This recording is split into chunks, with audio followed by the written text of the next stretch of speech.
Dr. Sharma, I was wondering, in the Abrahamic traditions,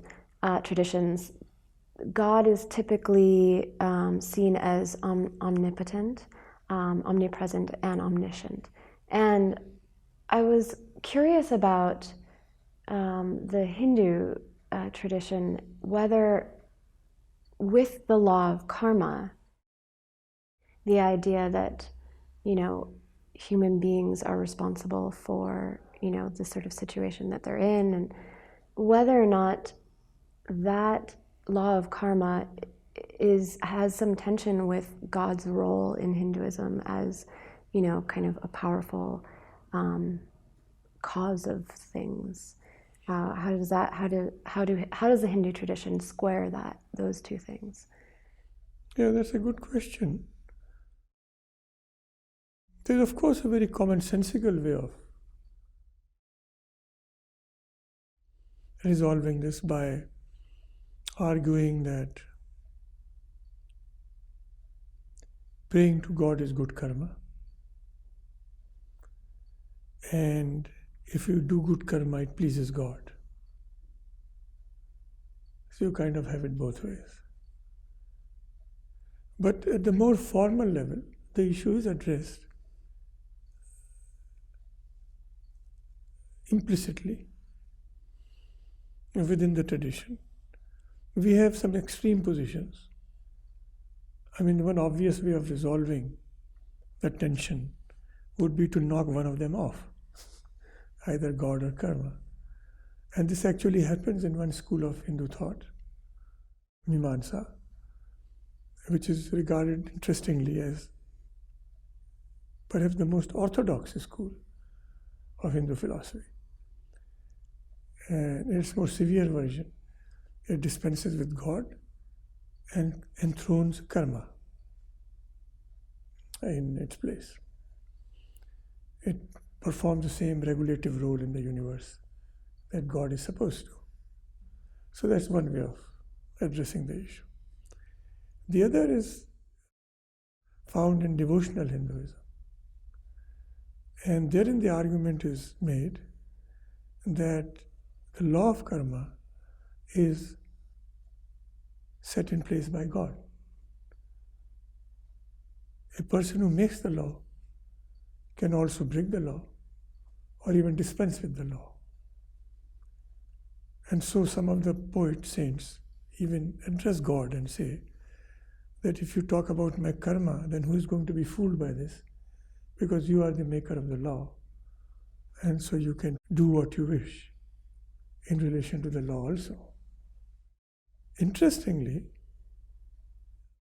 there's another position you might call the extreme karmic position, which does not dispose of God, but makes God also subject to the law of karma, especially in his incarnations in the universe. So in his incarnation as Ram, God had to kill a particular ruler from behind, from his back, while Ram was concealed, in violation of at least our common understanding of the code of chivalry. In his incarnation as Krishna, God dies as a result of being shot in his foot from an unsuspecting source, which was also concealed, or at least apparently invisible. So this is a case in which even God is made subject to the workings of karma. It's an indication of the hold the idea of karma has on the Hindu imagination. But the mainline Hindu position describes God as karmadhyaksh, that is to say, as the supervisor of the workings of karma. And this is supposed to reconcile the two positions. God is present as a part of the whole scheme, but God does not act arbitrarily in the exercise of his omnipotence, but consistent with the quality of the action of the jivas or living beings involved. This mainstream idea could be illustrated with the help of some examples. For instance, we might say that there is a rule of law and order in Montreal, supervised by the courts and the judges. And what this means is that if I behave properly, I am not on the wrong side of the law, I don't have to worry about issues of law and order and lead my life as I do presently. If, however, I run afoul of the law, then I might be arrested and will be punished in accordance with my violation of the law, the extent, nature, and degree of the violation of the law. And God, in this example, then acts as the court or the judge. Another example, to help clarify this middle ground or middle position, would be to refer to the law of gravity. If a person falls, if a person trips and falls, all these actions happen in accordance with the law of gravity. But we do not blame the law of gravity for his fall. We blame his misstep, and the person also is inclined to blame his own faltering for the person's, his or her fall.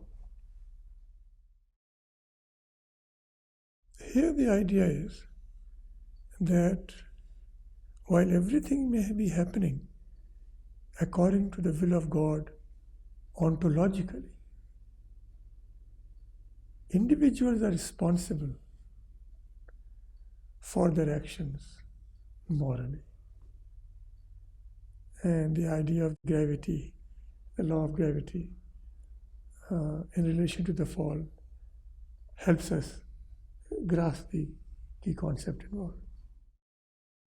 So would you say then that there's a discrepancy between the Abrahamic traditions and Hindu tradition, in that sense?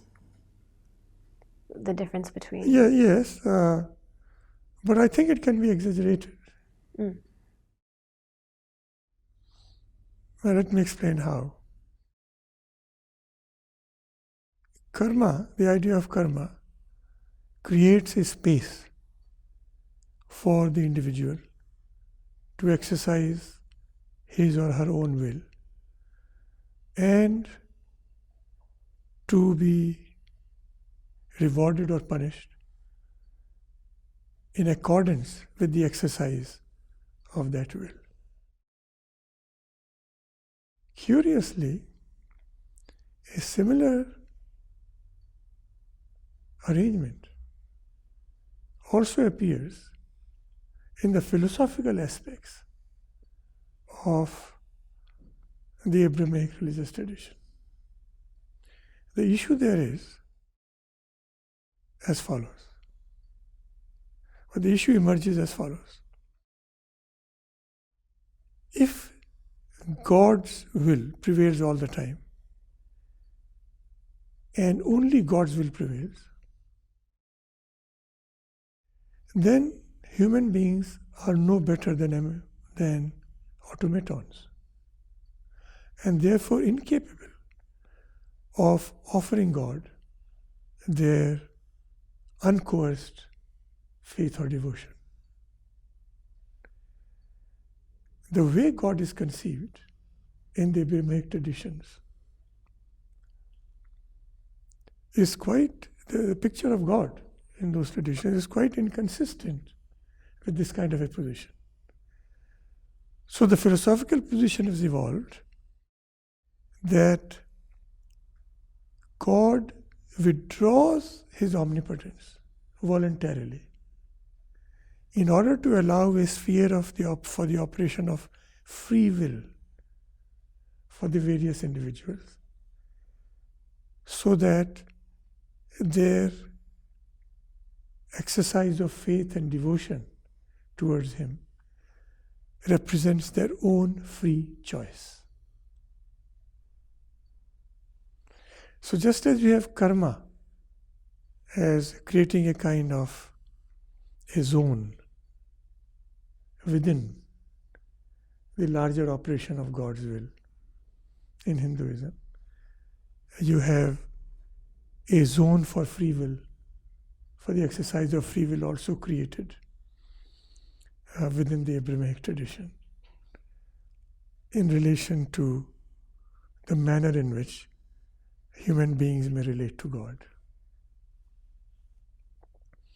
So one will probably have to grant that the concept of the autonomy of the individual in general is more robust in the Hindu arrangement.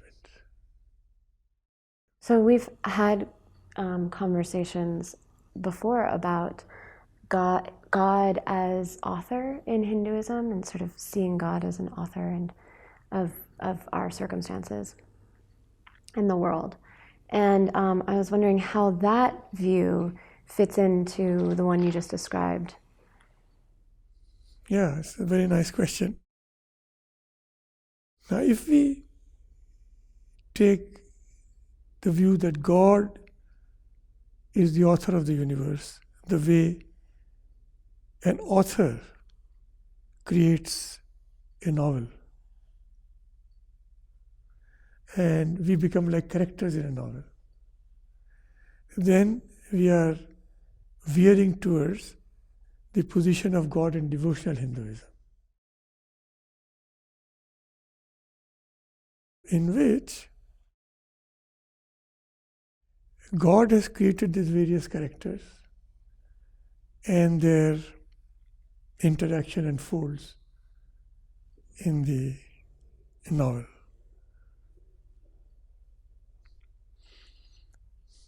The karmic element here is the qualities with which the various characters have become endowed.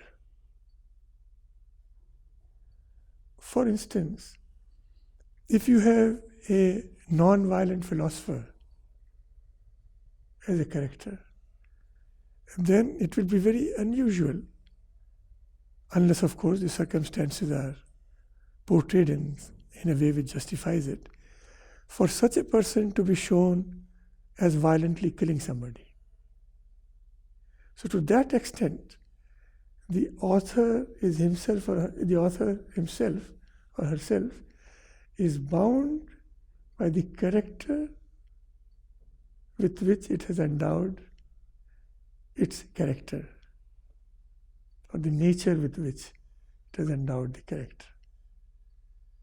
So there is some karmic element in that also, though much more limited than in the mainstream position which I have identified earlier. But it's a very good example of how different parts of Hinduism, different aspects of Hinduism deal with this issue in their own way.